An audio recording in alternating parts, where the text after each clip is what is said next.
All right, welcome back to episode 4 of Creative Casual Convos with Zach and Rob. Zach, how are we doing today, my brother?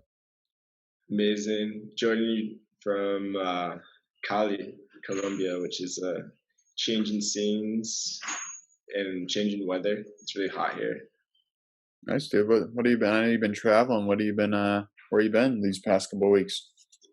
Yeah, so I went from Bogota to Cali, and Cali is like a smaller city near the coast of the Pacific coast of Colombia, and the weather is a lot hotter. It's like more tropical, and in general, it's a little bit quieter than Bogota as well. Because before I had like the airplanes flying over, and it was just a lot of noise pollution and the city vibe, like lots of cars passing and that whole thing.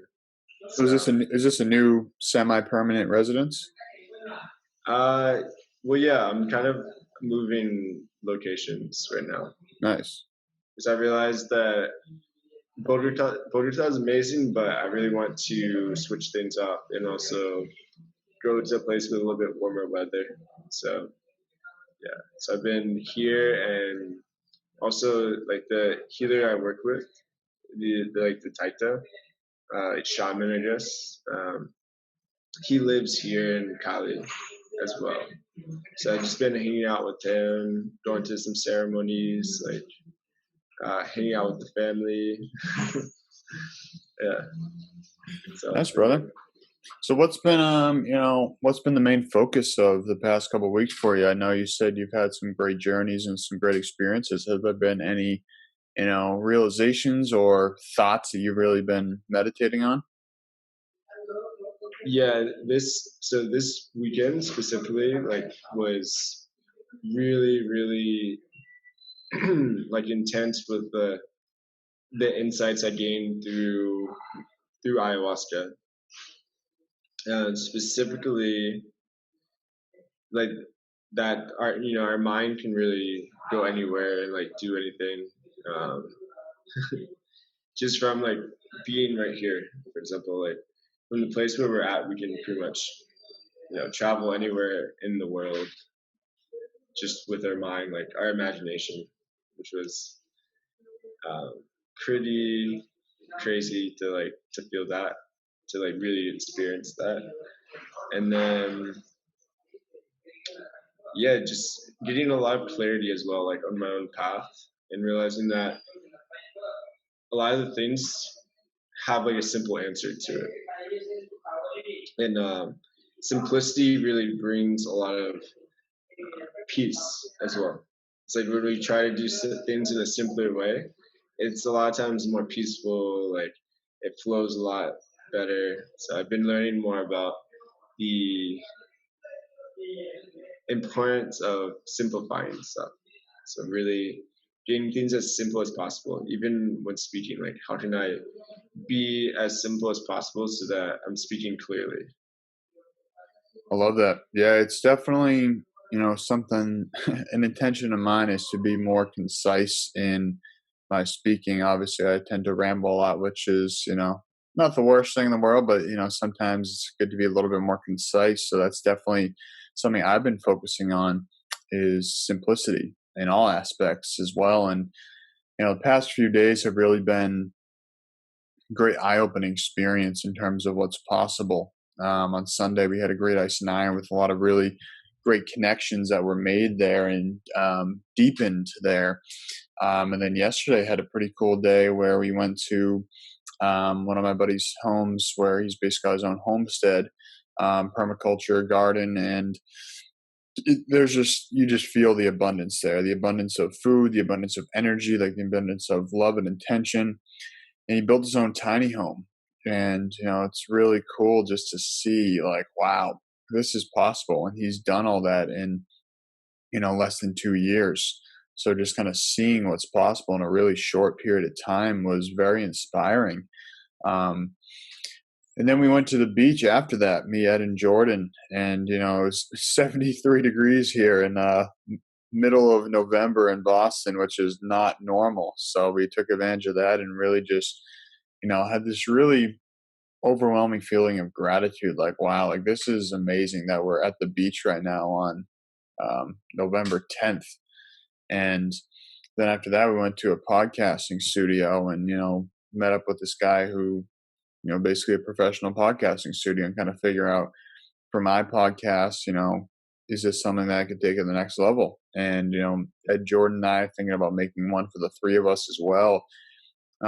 Just, sharing what's going on in our lives and, in an effort to support other people in their own personal journey. But it was a really cool glimpse into, the what's really possible in the very near future, like not really so distant future, but yeah, it was kind of like visualization in the manifested world by someone else, kind of seeing what other people had created in front of my eyes and not just online was, really inspiring. So definitely feeling a lot of gratitude and inspiration today. Yeah, I can definitely feel that. Yeah, inspiration, just having those different connections, I think in general inspire new ideas and new thoughts, new visions that come through as well. Uh, and I was just thinking about that, like when you're talking about the podcast, and you think about in general in life, like our minds are so capable of doing a lot of different things. It's like the mind is like just the thought though. It's like in our body is like the physical, like how can we really manifest that? And it's when we're connected and aligned, like in the mind, body, and spirit, that's when the manifesting really happens. It's just like getting to that point of alignment sometimes it isn't about doing more. It's more about getting doing less and getting clear about what exactly you want to manifest, like what you want to Right. create. Yeah. It's like stripping away everything else that's not important. So it's a lot of times when I'm talking to people about improving their health, it's not about adding healthy things. A lot of times it's more about taking away unhealthy things. Because, if you, let's say, let's just say you add organic foods, or you're taking away chain smoking 2 packs of cigarettes a day, the taking away the 2 packs of cigarettes a day is going to be more beneficial for your health than adding organic food. So that being said, it's kind of a matter of, and everything is just getting rid of like and obviously adding good things in isn't going to hurt either. It's going to be helpful, but in terms of net gain, a lot of times stripping away things that are holding us back, and that could be a thought as well, not even just a tangible physical thing, but a thought or a belief that we hold to. And I think that it's really empowering to be really focusing on my own self awareness and my own thoughts and beliefs, and really kind of dismantling a lot of what I thought and a lot of the things that I accepted as my own thoughts that really were other people's thoughts in my own head. So yeah, it's been a very interesting experience to be kind of stripping away and getting back to the basics and unlearning and then relearning, and doing so with a group of people and building that community. I just think community is so important right now in this day and age of isolation, that we all need more connection and community. And as you said, common unity. I really like that. Yeah, the common unity for sure. And and also like what you're saying is like the letting go, like the stripping down. People overlook that step because we're such a like consumerist society. We're always looking at like, oh, what can I add, right? But maybe it's not about what you can add, but what you can take away. And a lot of people have actually a bigger problem in the taking away, like they're removing, because they get so attached. We get so attached, right? We get attached to pleasures. We get attached to different things like our own comforts. We get attached to thoughts that we've had for such a long time. Like we think like, oh no, I can't think a different way because I've always done this one thing this way my whole life. And once we fall into that trap of being attached to a certain way of doing and certain way of living, then we kind of fall into the trap. And from there, it's more about releasing, like letting go, like unlearning, and a lot of people miss that part. Yeah, and I think it's what you said. It's this mentality of more equals better, and we always need to do more, be more, achieve more. But oftentimes we actually become more and are able to do more and achieve more by actually doing less. And it's kind of it sounds like a paradox and it sounds like, contradictory, but at the end of the day, you know, we tend to overcomplicate life as a whole. And I think that that's, especially in like the wellness community, there's all this talk about you got to do these 16 different things to have the perfect morning routine or whatever the number is. But, for me, my morning routine right now is basically waking up, going to the bathroom, brushing my teeth, and going for a walk. And then whatever happens after that happens after that. But kind of keeping the simple, like just getting up and walking, like that's my morning routine. And then if I want to, do a meditation or want to, go right to work or want to go work out, whatever it is, but just kind of keeping it simple. And that's been working really well for me lately. It's just having a very simple routine that I go for a walk without my phone. I don't tune in technology until I get home from my walk. And I found that, before when I was saying, I'm going to wake up, I'm going to do a meditation, then some breath work, and then journal, and then do a cold shower, and then like it kind of felt like a chore list. It's like sometimes more isn't always better. So I really like this concept of simplicity. I'd love to hear, what are some things that you've been simplifying in your own life, whether that's a daily routine or, anything in general. Well, the big thing I would say has been more connected to like mission or path, understanding like my path and realizing that once I understand my path, it's more about like just go with it, like pick the path, choose it, and flow instead of questioning like, oh, is this the path? Just taking the path and going for it. Like Love that.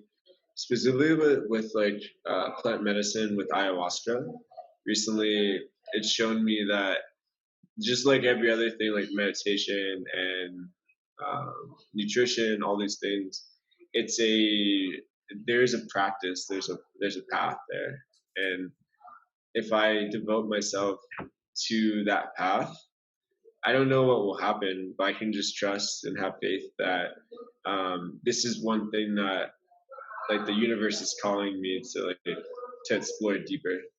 And so I think a lot of times, especially today, we get distracted, and but it's best to find that it is best, I think, to find one practice that is like your foundational practice, and it ends up being transferable to everything you do. So for me, meditation is like that practice because it's so easy to do, and I can do it anywhere, and simply like water as well, drinking water, Mhm. and I I believe that we can pretty much live off of like drinking water with intention every day, and also taking time like breaks like to breathe and to find stillness. I think that's like a really good foundation for me, and like sleep as well, like those for sure, like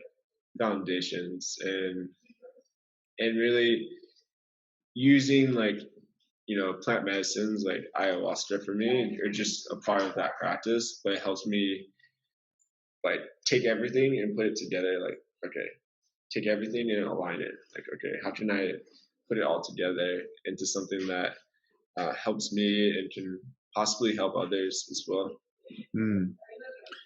Yeah, I definitely feel that. And, I think like what you said is, kind of trust the path. So if you have a direction that you want to go, just go towards it. And of course, at some point, you will change directions. Like very few people stay on one path their whole life, and that's okay. But I think it's important to recognize, like, all right, I'm on this path. I'm going to walk this path until something tells me. or something is, giving me a sign that it's time to change directions. But until then, I'm going to keep walking this path. And yeah, there's going to be a lot of shiny objects. And, sometimes it's okay to go off the little side trails every once in a while and like check those shiny objects out. But kind of as you start to get more clear on your main path, you start to recognize which of those, shiny objects are just a waste of time and which of those are actually, just a little tool you can now add to your toolbox. So, yeah, I definitely feel very much grounded in the direction that I'm going right now. And it feels really good. Like, I feel like this is the past few weeks, the most accepting of all that I've really ever been. And, part of that is scary because like it's like a loss of identity. Is there part of this, oh, is like my ambition going away? Am I not like as driven as much because I'm not thinking so far into the future? But, I've really come to the point where it's like, look, where I am now is exactly where I'm supposed to be.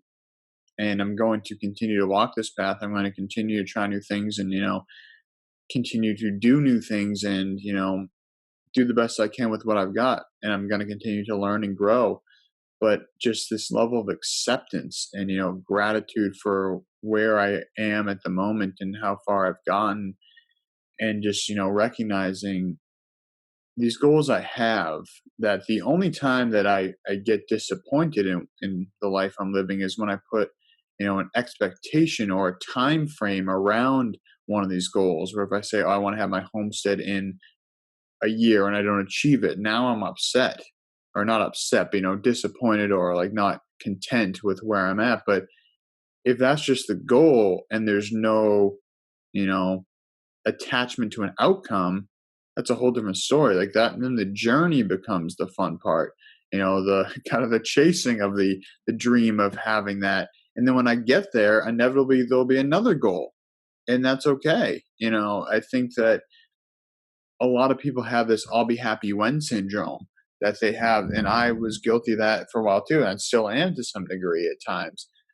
But we have this idea of, oh, when I get that degree or I get that job or I get that money, that then I'll be happy. But the fact of the matter is, you'll just have another goal in your head that then you work towards. So, really just being present to the moment and accepting all that is and enjoying the journey. I think that's the most important part, is just enjoying the process. Yeah, definitely enjoying the process is so key. Appreciating each step along the way as well. And I also see how that's connected with like what you're saying, like in the future, thinking about the future. I think sometimes we don't dream big enough. Actually, is like, if we create a dream that's kind of small, we'll achieve it. I don't think dreams are actually meant to be achieved, like, or vision, like, not necessarily achieved fast, right? uh, like I see as a long term thing. So if your dream or your vision is a long term thing, then you might as well make it like super super big, like really like almost unimaginable. Like there's like the people should say like, oh, you're never going to do that like this, because um, basically the dream is something you hold on to that gives you energy. I think it gives you like this sense of purpose.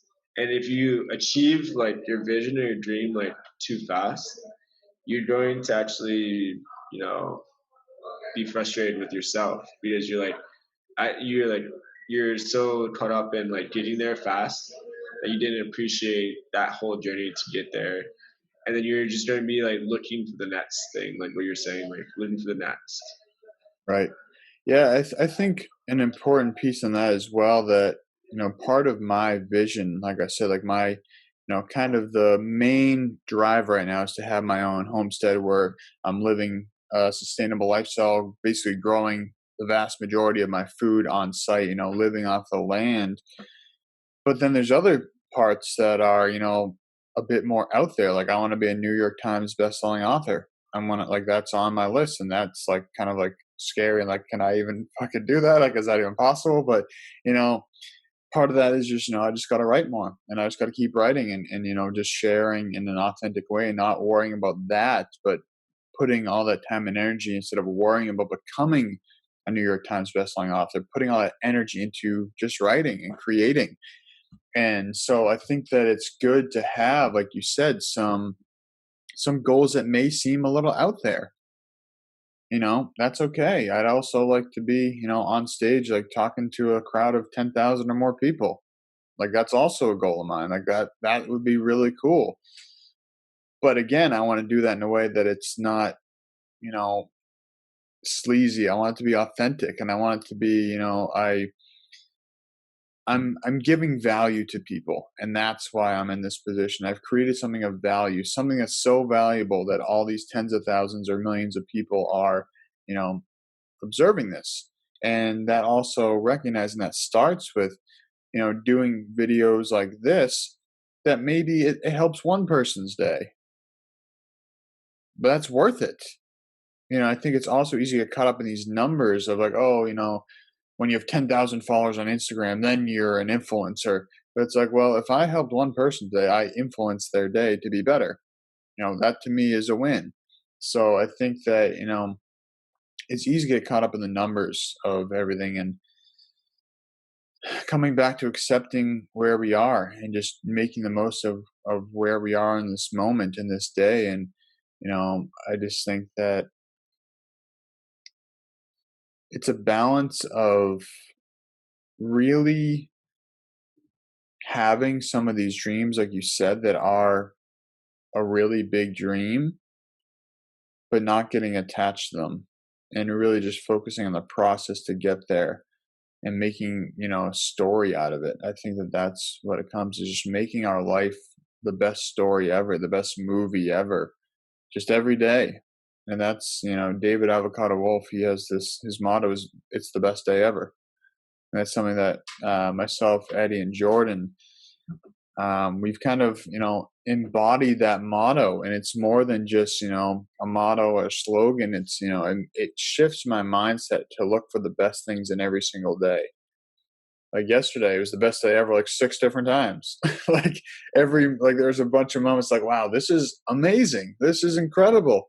And it really, when I kind of have this best day ever mentality, it makes me look for the best in every single day. And it really is just a powerful tool that at first was kind of like, oh, it's kind of fun to say, like, oh, whatever. But now we've really embodied it, and it's really just fundamentally changed the way that I go about my day. Is like, all right, so today's the best day ever. What would I do on the best day ever? All right, so I'm going to do this on the best day ever. I'm not going to waste any time. I'm going to be making sure that I'm making the most of that. And that being said, not in a way that's just doing, doing, doing, but a lot of that is just, sitting outside by myself in the sun for 45 minutes and doing nothing but being in nature. And that's what I would do in the best day ever. So it's been a really fun little mantra to look at every day as the best day ever, because yesterday is gone and tomorrow doesn't exist until it's another present moment. So just really grounding into the present. Yeah, I love that too. Like make it the best day ever, or even coming back, like going even smaller, like making it the best moment, like each moment. Living with meditation, it's one thing I've learned is like really living moment to moment.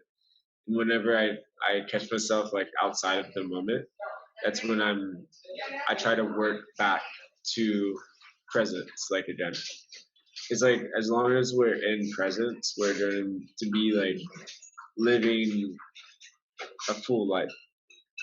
Whenever we get outside of presence, um, we were leaving that vibration of like, which is also part of the fullness too, which is crazy. So it's like it's like the leaving of the spectrum. So we have the past, the present, and the future, and it's like our full human experience is definitely going through those different things. The more we come to our center, to the present moment, the more we're like living in like the best day ever all the time, right? So Yeah. and once we get out of it, it's still a part of living the best day ever. We're just like in more of like a learning, like okay, how can I go from this phase of like I'm thinking only about the future, and then come back to like the present, or maybe I'm like sad and thinking about the past, and then I come back. And so it's like this constant coming back. I consider it's like coming back home, like, this concept of coming back home to the heart and coming back home to presence, and like, really experiencing life to the fullest, whatever that means for you, for each person, it's different. I like that a lot, the coming home, because there definitely is great value to reflect on the past and reflect on how we lived each day or acted in certain moments. I think there is great value there, and there's also great value, as we said, to have goals and dreams for the future. So, not that it's necessarily a bad thing to be living in, or thinking about, I should say, thinking about the past or future, but it's when you're living in the past and future that's when challenges arrive. And I really like that analogy of coming home is like, you can kind of go off on a little vacation into the past and kind of reflect on that, but doing so in a way that's, productive, and doing so in a way that's not like getting down on ourselves or getting into a negative thought loop because we should have done this differently or that differently or should have said that. But it's like, look, I can't change that, but what I can change is what I do from this point forward. So using it as a tool for growth, and but then coming back to the present, not getting too caught up in the past for too long, and then the future, having these goals, these ambitions, but again coming back to, all right, well, today's the best day ever. Tomorrow isn't. Today is. When tomorrow is, it will be. But right now, today is. So, having these ideas, but I love the idea of coming home to the present moment, because that's where everything really happens. Nothing else, nothing happens in the past or the future. Everything happens right now. And I like that analogy a lot. So thank you for sharing that. Yeah, yeah, that's definitely a big realization that I've had through spiritual practice too, is that it's like this moment, or the moment is all that really exists, like the present. And we can think that the future, like we can predict the future, we can, do something and say like, okay, it's certain, like this will happen in the future. But in reality, it's like we can't really actually control the future, like truly control. And if we were to control something, it would just be like our own sense of, okay, we control, in a way, we control our actions and choices right now. And but it's also debatable, like like it's like, am I doing, like on a spiritual level, am I doing this, like am I speaking, or is the spirit speaking through me in this moment? And so in one level, yeah, in the 3D, like this physical dimension, we are having this conversation and I'm speaking. But on another level, there's these different levels of reality that we don't see. So on the other reality is that there's thoughts coming into my mind, but where are those thoughts coming from? Yeah, it's definitely an interesting perspective to take, is to look at every different angle of it.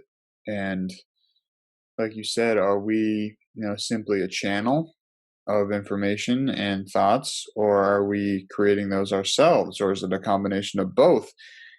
And it's definitely an interesting way to look at life. But I think at the end of the day, it comes down to, like we've been talking about, is just enjoying the process and enjoying the journey, and learning from the past without dwelling, and having fun goals and ambitions. Like, make it fun for the future. Like, it doesn't have to be so serious.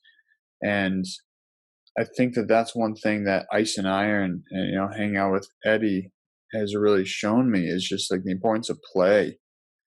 And and being around kids has really shown me, the importance of play. And when we were at the beach yesterday, there was this I would assume the grandfather and grandson were at the water, and they were kind of like, the kid was like running back and forth between these little like puddles on the beach, and the grandfather was like running with him, and they were just playing.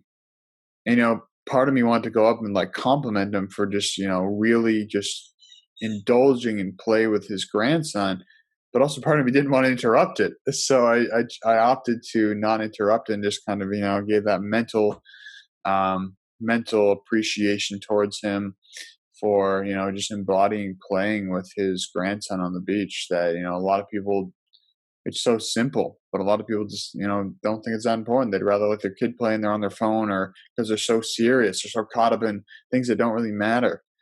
So at the end of the day, just kind of recap, I feel like we've had a very, very focused conversation today on the journey, which is cool. Usually we're all over the place, but this has been a very targeted conversation. So, I'll give my recap, and I'd love for you to close it out and just be present and just accept all that is. It's good and it's okay to have ambitions. It's good and it's okay to reflect on the past, but the present moment is all we have. So let's do what we can today to make this the best moment ever and this day the best day ever, every single day.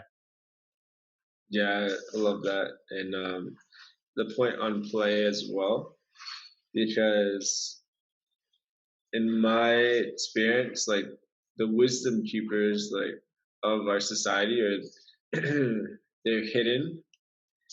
They're a lot of times hidden, but they're like the children and the elders, like our grandparents. You think about what's happening. A lot of the grandparents, like we don't have a really strong connection with our, with our elders, and so we've lost that part. But think about it, it's like they've had so much time in their life, like so much experience, and they've met other people, like they've met other people and learned from other people's experience as well. And then the children also. So thinking about the children are like, so fresh, like coming from nature, like just in that purity of like, they're just so pure. They have so much wisdom within them. And then it's the same with like the elders.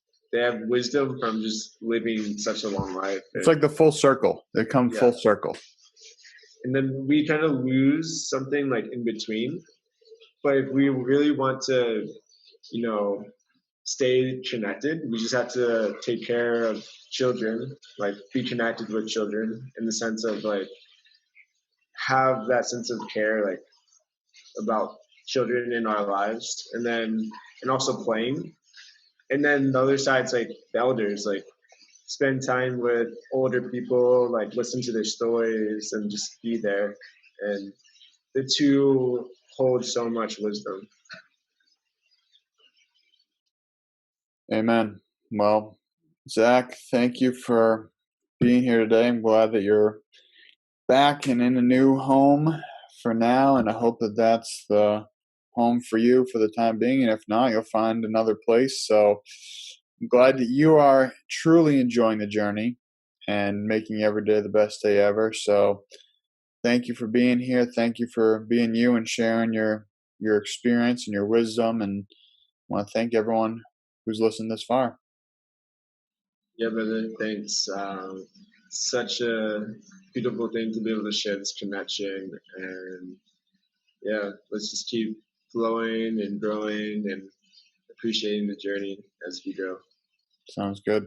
Thank you, Zach. All right, everyone. Thank you for listening. Have the best day ever. Peace.